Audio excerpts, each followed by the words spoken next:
سورۃ الرحمن، یہ سورت اپنے مزاج اور مطلب کے اعتبار سے سورتوں کے اس گروپ سے تعلق رکھتی ہے جو مکی زندگی کے اس دور میں نازل ہوئی جب آپ صلی اللہ علیہ وسلم کی تکذیب اور مخالفت جوش پر تھی، اور وہ آپ سے بار بار اس بات کا مطالبہ کر رہے تھے، یعنی آپ کے دشمن، کہ انہیں کوئی نشانی دکھائی جائے، کوئی معجزہ دکھایا جائے، اور اگر ان کے مطالبے پر معجزہ یا عذاب نہیں آتا تو پھر وہ محمد صلی اللہ علیہ وسلم کی دعوت کو نہیں مانیں گے، اور اگر دنیا میں عذاب نہیں آتا تو اس کا مطلب یہ ہے کہ آخرت میں بھی نہیں آنے والا۔ اس کانٹیکسٹ میں یہ سورت نازل ہوئی۔ اس سورت میں ایک آیت فَبِأَيِّ آلَاءِ رَبِّكُمَا تُكَذِّبَانِ کی بار بار تکرار ہوئی، تو یوں لگتا ہے کہ جیسے مخالفین اپنی ضد میں مبتلا تھے، تو اللہ سبحانہ وتعالیٰ کی طرف سے بھی جو کلام آیا اس میں ان کے جواب میں مختلف آیات کو بار بار دہرا کر ان کی ضد کو ختم کیا گیا۔ کسی بھی بات کو بار بار کرنے کا مطلب کیا ہے کہ مخاطب کو وہ حقیقت اچھی طرح سمجھا دی جائے، اس چیز کی طرف توجہ دلائی جائے جس کی طرف وہ توجہ نہ دینا چاہتا ہو۔ قرآن پاک کا یہی انداز دراصل ایک مؤثر انداز ہے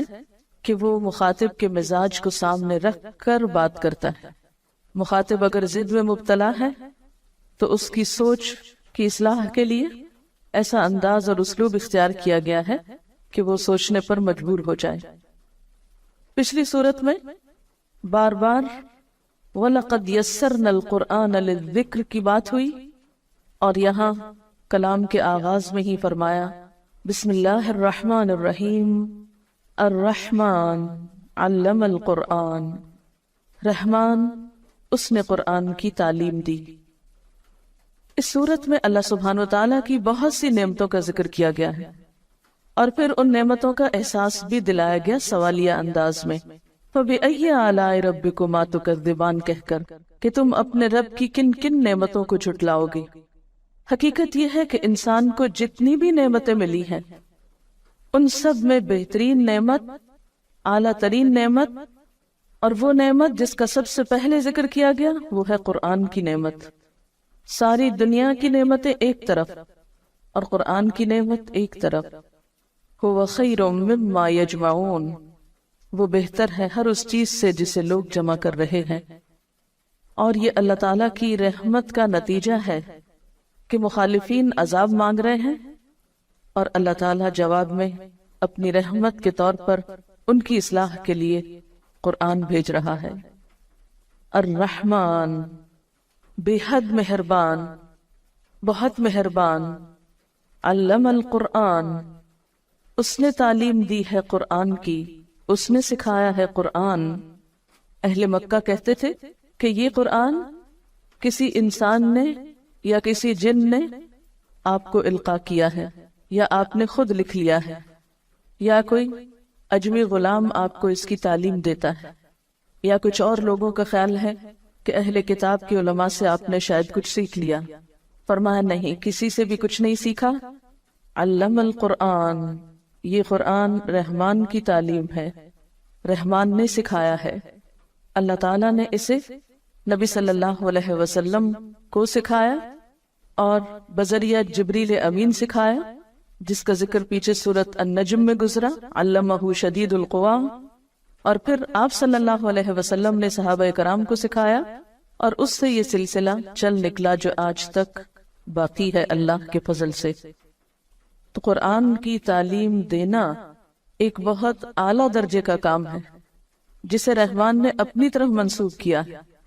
الرحمن علم القرآن، اللہ تعالیٰ کی صفات میں سے بہترین صفت اس کی صفت رحمت ہے، اور اس میں بھی مبالغے کا صیغہ رحمان ہے، تو یہ اس کی رحمت ہے کہ اس نے اس کی تعلیم دی۔ اسی لیے بندوں میں سے بھی بہترین ان کو قرار دیا گیا جو قرآن سیکھیں یا سکھائیں۔ گویا جو شخص یہ چاہتا ہو کہ اس پر اللہ کی رحمت نچھاور کی جائے، اللہ تعالیٰ کی رحمتوں کو پائے، اس کے لیے پھر اس کے سوا کوئی راستہ نہیں کہ اس قرآن کو سیکھے اور سکھائے، یا اس کو لوگوں تک پہنچانے کے لیے کوشش کرے۔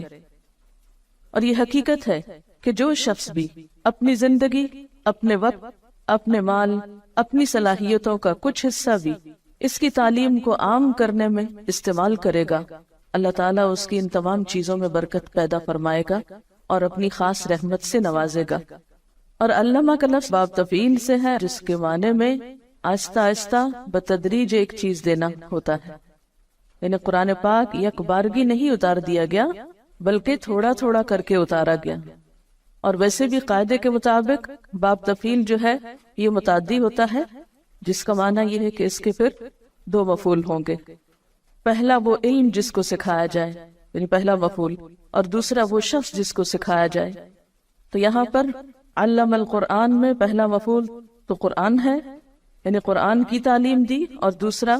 کیا ہوگا کہ وہ شخص جس کو دی گئی یعنی رسول اللہ صلی اللہ علیہ وسلم، اور پھر آپ کے ذریعے سب تک یہ ہدایت پہنچائی گئی۔ تو الرحمن علم القرآن، رحمان نے تو ایک خاص طریقے پر قرآن کی تعلیم دی، آہستہ آہستہ سکھایا، لیکن ہم کیا چاہتے ہیں کہ ایک دم بس پورا کر دیا جائے، چاہے سمجھ میں آئے یا نہ آئے، دل میں اترے یا نہ اترے، عمل کا حصہ بنے یا نہ بنے۔ خلق الانسان، اس نے پیدا کیا انسان کو، اس نے انسان کی تخلیق کی، یعنی انسان بندر وغیرہ سے ترقی کر کے، یعنی جانور سے ترقی ارتقا کر کے انسان نہیں بنا، بلکہ انسان جانوروں سے بالکل ایک الگ مخلوق ہے، مستقل مخلوق ہے۔ خلق الانسان، اس نے انسان کی تخلیق کی، یعنی انسان بطور انسان ہی پیدا کیا گیا، پہلے وہ جانور کے طور پہ نہیں پیدا کیا گیا۔ اور یہاں انسان کا لفظ بطور جنس استعمال ہوا ہے، یعنی سب انسان مراد ہے۔ یہاں پر اللہ تعالیٰ کی تخلیق کی صفت کا ذکر کیوں کیا جا رہا ہے؟ اس لیے کہ اللہ تعالیٰ نے جو تعلیم دی ہے قرآن کی، یہ اس وجہ سے دی ہے کہ اس نے انسان کو بنایا، وہ انسان کی حقیقت کو پہچانتا تھا،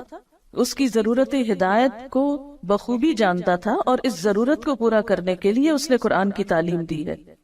اور آپ دیکھیے کہ جو خالق ہوتا ہے وہ مالک بھی ہوتا ہے،